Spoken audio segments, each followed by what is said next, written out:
સુરેન્દ્રનગર જિલ્લામાં વરસાદથી થયેલા પાક નુકસાનના વળતર માટે 1,84,000થી વધુ ખેડૂતોએ ઓનલાઈન અરજી કરી, પરંતુ વહીવટીતંત્રે હજી સુધીમાં 45,000થી વધુ ખેડૂતોના બેંક ખાતામાં તાત્કાલિક સહાયની રકમ જમા કરાવી દીધી છે। આશ્ચર્યની વાત એ છે કે જે ખેડૂતોએ ફોર્મ ભર્યા નથી તેવા લોકોના ખાતામાં પણ પૈસા જમા થયાનો આરોપ છે। પાક નુકસાની વળતર માટે સમયગાળો 5 દિવસ લંબાવવામાં આવ્યો છે।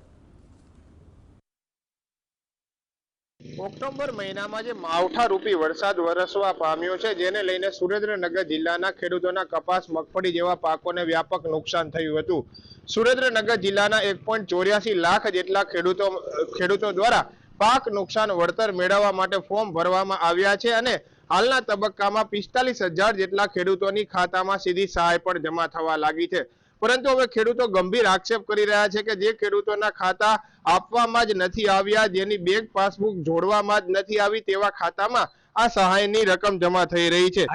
અમુક ખેડૂતો વાત એવી કરે છે કે ભાઈ અમે ફોર્મ ભર્યા, હજી તો ગ્રામ સેવક પાસે અને જે તે પાસે પડ્યા છે તો અમારા ખાતામાં જમા થઈ ગયા, પણ ખરેખર સરકારે આવા નાટક બંધ કરવા જોઈએ। ગત વર્ષે જે નુકસાન થયું હતું તેમાં દરેક ખેડૂતોએ જે સહાય માટેના ફોર્મ ભર્યા હતા એ સરકાર પાસે ડેટા એન્ટ્રી છે જ તે, અને ગત સાલ સહાયની હજી આ વર્ષે ચૂકવણી કરી તો એ ડેટા એન્ટ્રી છે, 7/12 છે, ખાતા નંબર છે, તો તમે તેમાં ચૂકવી દેવા જોઈએ।